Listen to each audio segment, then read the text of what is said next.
Tim's American Beauty was made by Robust Tools, America's premier lathe manufacturer.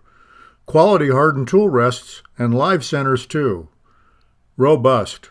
Built to turn wood. Enjoyed for a lifetime.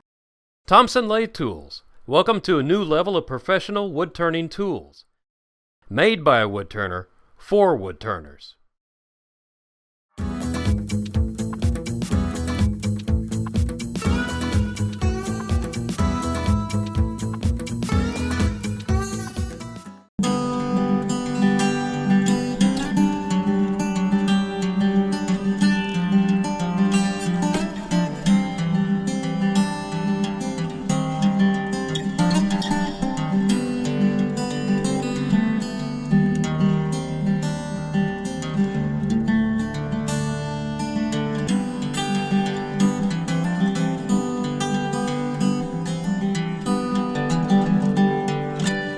We've got the chuck off the lathe, and we have the Easy Threading Pro Jig. I don't know who thinks up these names, but anyway, this is the system here. And it's really neat. Let's start at the base of it. This is the shaft. You can get one that fits your lathe, and it comes with this locking collet ring, which is really nice because once you lock that in there, you can loosen this, and it's at the right height all the time, because there's a point where you're going to want to spin this out to check your thread fitting. And then I'm just lining it up kind of straight with the banjo of the lathe, so when I lock it down, I've got a nice reference. It's not a big thing. The cool thing about this is this rod right here is for a 12 TPI thread, and the 12 TPI thread is this nice tight one. Now, they also sell larger threads and smaller threads, so I think you can go to 20, I think you can go down to 8 or 10. And the nice thing about, on a project like this, when they sent me the evaluation unit, I wasn't thinking about it. I should have asked for like an 8 TPI or a 10 TPI, because then you have big honking threads on here, and visually that would be neat, because if you look down here, that's 8 TPI right there, and that's the thread diameter that is on my chuck. So isn't that cool? So see, that thread's on there and holds it. But you can see how those big threads are kind of decorative looking, kind of nice. Now, once this is in here, you can see as I spin this, it starts to advance forward. Well, that's the way you advance this into a cutter, which is going to ride in the headstock of the lathe. The other adjustments you have, this loosens this, so you can turn this knob over here, and this knob has indicators on it. So they tell you how many indicators to turn to advance this that way into the cutting mechanism, so you can make the thread depth right. Because the trickiest thing about doing a threaded system is you want to make sure the threads are tight, but not too tight that you can't thread and unthread the piece that you made, or if they're so loose that the piece is a little bit wobbly. Because here's a test piece that I did in maple, and you see it's a little bit wobbly because I didn't measure this accurately and I made the threads too deep. The other thing is, this is made of maple, and it might be hard to see, but see all the pecking and little breaks in the grain there? Hard maple's not hard enough for making threads. Ebony, cocobolo, hard oily woods like that are perfect for doing threads. If you want to do something in maple like that, you might want to put a lot of super glue on it just to make it strong. Anyway, I'm going to take a breath here. Now this is a collet. Pulls down, you see the slots there, right there. So I got a 3/8 inch threaded rod. It goes in here. They provide you that. It goes in there like so. And what is that holding? It's holding this. This is the thing that makes everything work. This is the thread cutter, and that looks deadly, doesn't it? So anyway, you take that and slide it into here, because what you don't want is this popping out and having a little, knife flying around. Well, the way we lock it down with is on the other end, we've got a T-nut here, which has threads in it, right? So on the back side over here, the rod is sticking out. It's kind of hard to see, but see? Ow, I just grabbed the sharp point now. But anyway, that threads onto there. And so then I'm gonna lock my lathe down, get the headstock locked in. So when I tighten this, now it pulls down on that, and this is in there really, really nice and tight. Now I've been futzing with this a little bit because you have to be kind of accurate. This needs to be perfectly parallel with the lathe, so I'm just taking a right angle and putting it up here, and I actually drew with a Sharpie a black mark that's at a perfect right angle on my chuck, so when I line that up, I know I'm good and straight. The other thing is on the inside here, I have the cutter just resting on the inside of the wood, And that is my first gauge depth. So what I do is I come over here then, and I feed this back. So it's away from, the cutter's away from the wood now. And it says in the instructions, I need to go 8 increments here. So that's 1, 2, 3, 4, 5, 6, 7, 8. And what it's doing is it's pushing this way. So now when I bring it back, the cutter's gonna be engaging the wood. Yep, that looks about right.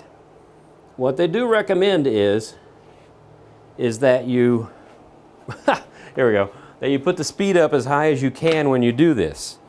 So we're gonna turn this on. Do not have the cutter engaging the wood when you do this. And now we're gonna crank it to silly speed. They say at least 2,000 RPM works. So the deal is you're gonna feed this in, and I'm just putting my hand on the chuck just to give me a little stability as I feed this in, and slow is the way to go. So we're getting there. It's cutting.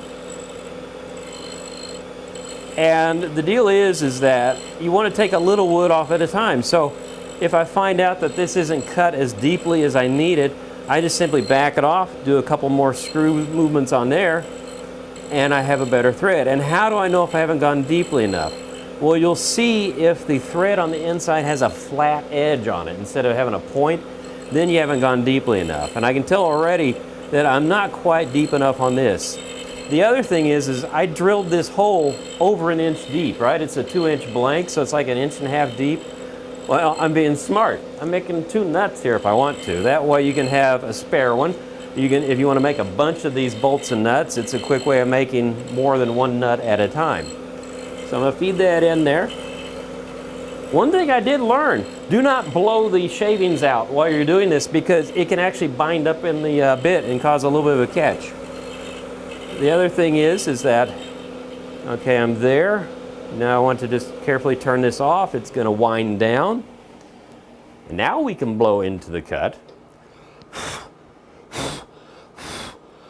And you can see we have some really nice looking threads. I could have gone maybe just a little bit deeper on that, but it looks pretty good. I might make one more pass, and then we'll start working on the bolt. Now I'm making my last mark here. That's the thread length I want. That's just the little shoulder I want, and that's going to be the width of the nut head. I found out with the cutter, the best length I can do is to kind of come in about like that on the depth of the threads. This is primarily for making boxes, but it's really cool for making threaded jig, or threaded nut and bolt. But if you're making boxes, the process, like I said, is a whole lot different than this. I need to take one incredibly accurate measurement, and in their instructions it's with a ruler and it's math again. I'm not good at that, but I have this little thing. This is from Robert Sorby Tools, and they have their own hand chased threading system, which I have. But this thing is very critical and very cool. It is a measurement gauge for threading. So when you have the female or the male end, you actually spread that out into there, and so you tighten this down, and then this is changeable. It's a dial, and I have it on 10 TPI, which is what we're using right now. 16 TPI, or DPI. Anyway, 16 threads per inch, that's it. And you can do 20 or you can do 10, and so you rotate that. So this is the exact diameter I need to make the shaft of this, so I can then cut the threads and it fits perfectly. It's so much easier than having to go through my head and go, math. But anyway, this is gonna be a simple turning part, because I'm just gonna take, oh, there are my tools. I'm gonna take my parting tool, and I'm going to part it down the wood, make the shape I need, and then do that accurate measurement at the end to make sure I have the perfect diameter for this project. There we go, a little less than scary. Okey-doke.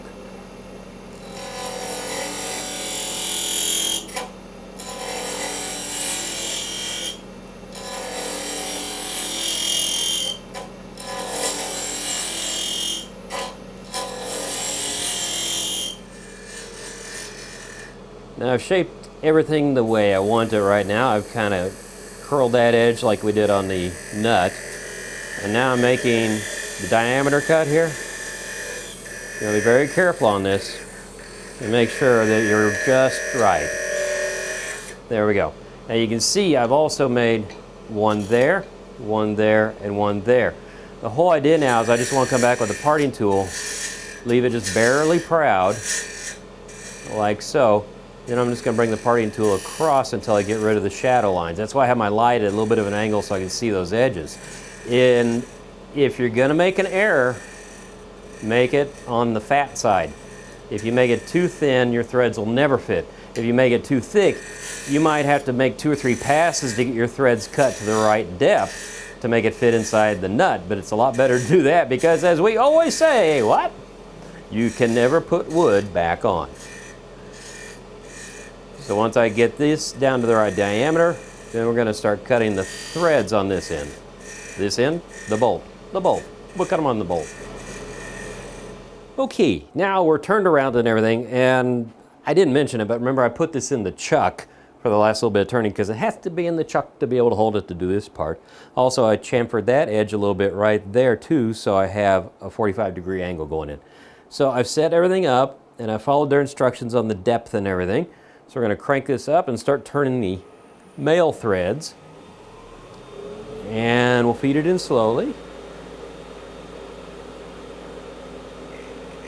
Starting to make contact. I'm using my hand on the wood right here to help reduce any vibration, because if this was a box lid, you're not hanging way out there, you don't have a lot of vibration. But since we're doing a bolt, it's really pushing this thing to the limit of its capability, so vibration is going to be there. You can't help it. You're going to go slowly. And if you want to, you can actually make these cuts in 2 passes. If the wood is so hard you're having problems with it, you know, that's not a big deal.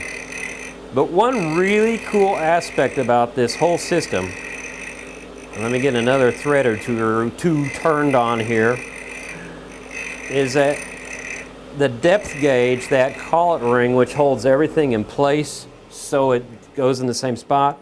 Well, what I'm going to do right now is I'm going to hit this, swing this out, which is really neat, and I can bring in a nut. Oops, there's my nut.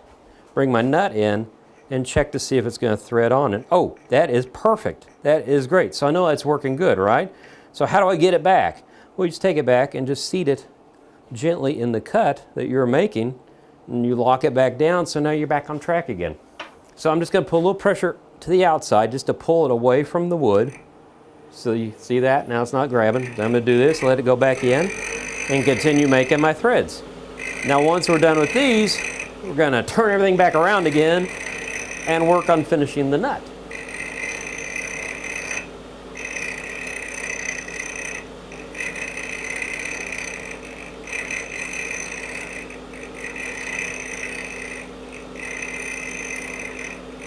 Okay, we're back on the lathe. I went ahead and turned this side of the nut. I'm just going to part that off in a second, real simple thing. Put some duct tape on here, and I've threaded the nut back on, and I left it to where I got a hole in there, obviously. So I'm just going to put that edge on this edge, and once I do that, then we're going to sand this thing up, and we're going to be done.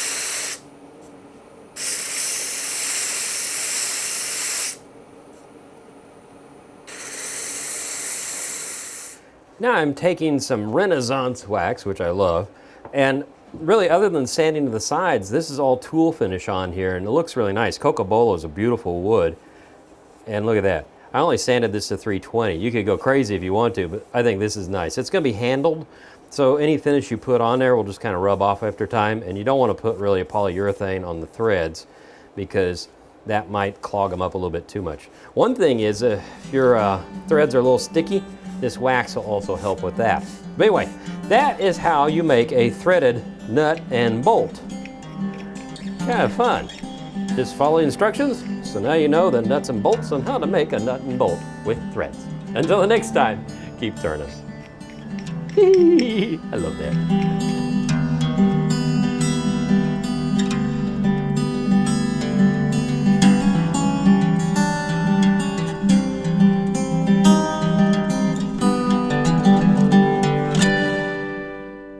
Tim's American Beauty was made by Robust Tools, America's premier lathe manufacturer.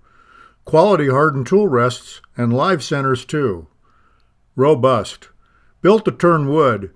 Enjoyed for a lifetime. Thompson Lathe Tools. Welcome to a new level of professional wood turning tools. Made by a woodturner for woodturners.